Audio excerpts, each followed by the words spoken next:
station covering all of the DMV. This is DC News Now.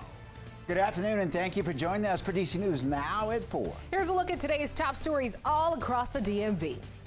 We are now on day 4 of this heat wave, day 3 of potentially hitting 100 degrees. When do we finally cool down? We'll have a check of your forecast in just a bit. All right, Damon, and perhaps no one is busier during this heat wave than workers who fix our air conditioning. We'll hear how busy they've been during this record-breaking week. And stick around because it's Wellness Wednesday. Our morning anchor Corey James looks into something that we can all relate to, dealing with stress in the workplace.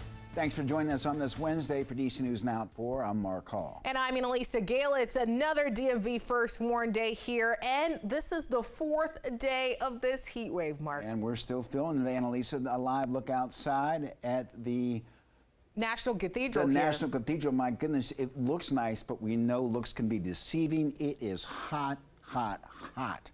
Let's head on over now to meteorologist Damon Matson, but we do want to talk about what? First, we have team coverage. Yeah, team coverage with our Dave LaValle. He's talking to HVAC workers who are working around the clock to make sure we stay cool. But now let's head over to meteorologist Damon Matson. Damon, have we reached any records today? Well, we're just waiting on that official word here once again, but I know for a fact, Mark and Annalisa, we are testing those records yet again here today, as it is just feeling like you're walking out into an oven out there today once again. How about it? Heat advisories cover the entire DMV until 7 p.m. The only exception is far western Maryland. The highest terrain will just barely avoid the worst of this heat, but elsewhere we are going to be dealing with the brunt of this heat wave, the peak of this heat wave through the rest of this afternoon, now into the early evening. Here are those current temperatures. We already have 100 degrees in Luray, Virginia, 97 in Manassas and DC. This is almost a repeat of just the last 2 days, and 99 there in Frederick, with some humidity making it feel even hotter than that across most of the region. So here we are, folks, as we approach the 5 o'clock hour, even towards 6 o'clock, the temperatures could still bump up another couple of degrees. That could give us that 100-degree mark across much of the DMV for a brief moment. And then as we go into the evening time, even after that sun sets, it takes quite a while for us to even feel any sort of relief from all of this warmth. So there's those records. Again, 98 at all the major airports. That's the number to beat. That could happen. We'll keep a very close eye on that. But as we go into your Thursday, the heat and humidity stick around for a little longer before some storms arrive. Are we watching for the potential of severe weather tomorrow? We'll have your full forecast in just a bit. All right, Damon, thank you. And due to the drought watch, both the city of Frederick and the county, they're asking residents to cut back on water use this month by at least 10%. They first issued that watch back on July 10th, and it's worsened by the heat. Frederick leaders say that practical ways to reduce water use include not letting faucets run, cutting back on watering lawns and plants, and only run wash machines when they're fully loaded. Well, air conditioning is a must in this heat, and the last thing you want is for it to go out. Which is why this is one of the busiest times of the year for air conditioning repairmen and women. And DC News Now's Dave LaValle joins us from Fairfax, where he's been talking to the men and women working hard to keep them on. Dave, what has their week been like, or do we know the answer?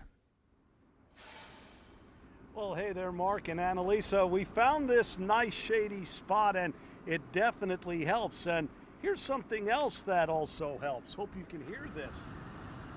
Yeah, that's the sound of working air conditioning. Unfortunately, many people who rely on AC at home are out of luck.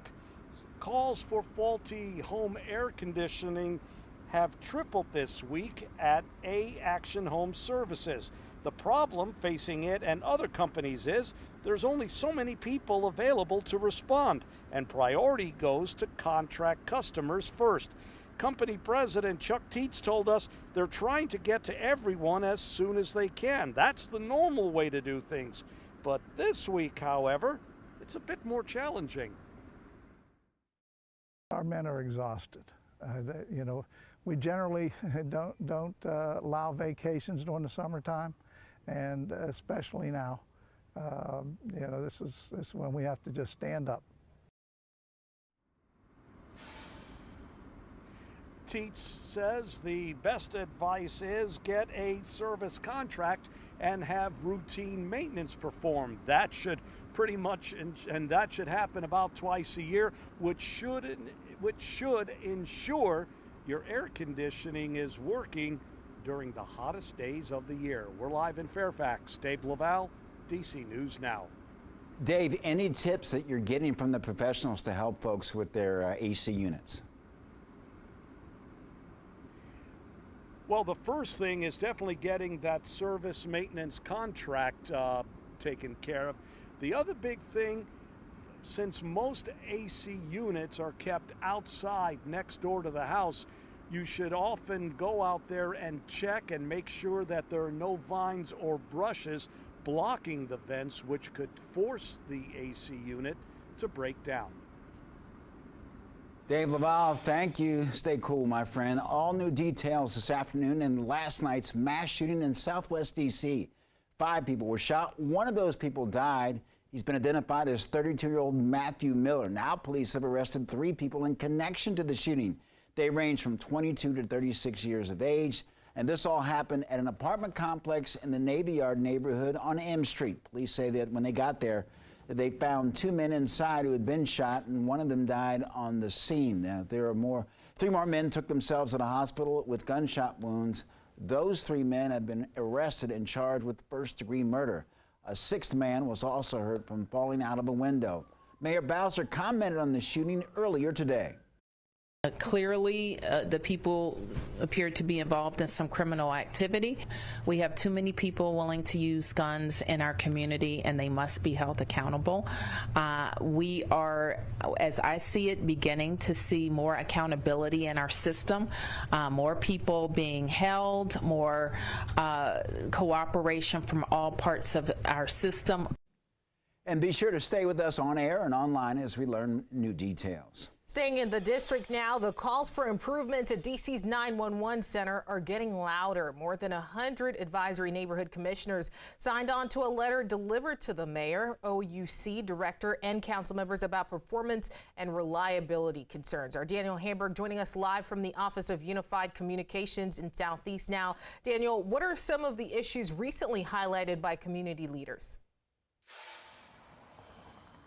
Well, Annalisa, as we've been talking about for the last 3 weeks, where there was an error from a dispatcher here at the communications center that may have contributed to 10 dogs dying at District Dogs in Northeast. But the issue goes far beyond that. Today I talked with a man whose text to 911 didn't go through earlier this summer. Now, in the letter that you mentioned, ANCs want 4 main things to happen: an oversight hearing this month, staffing data released publicly, publication of 911 calls and transcripts following errors, and an independent 911 task force. Now, in July, Council unanimously passed a bill requiring OUC to increase information available to the public and track and analyze the causes and frequency of errors. It's in an effort to increase transparency, though we have not seen public data from OUC thus far.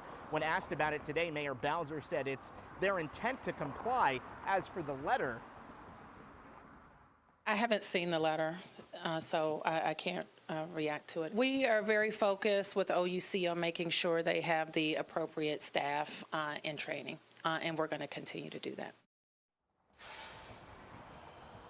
Now, I did talk with Council Member Brooke Pinto today, who says that she's been in frequent contact with OUC Director Heather McGaffin about publishing this data every month.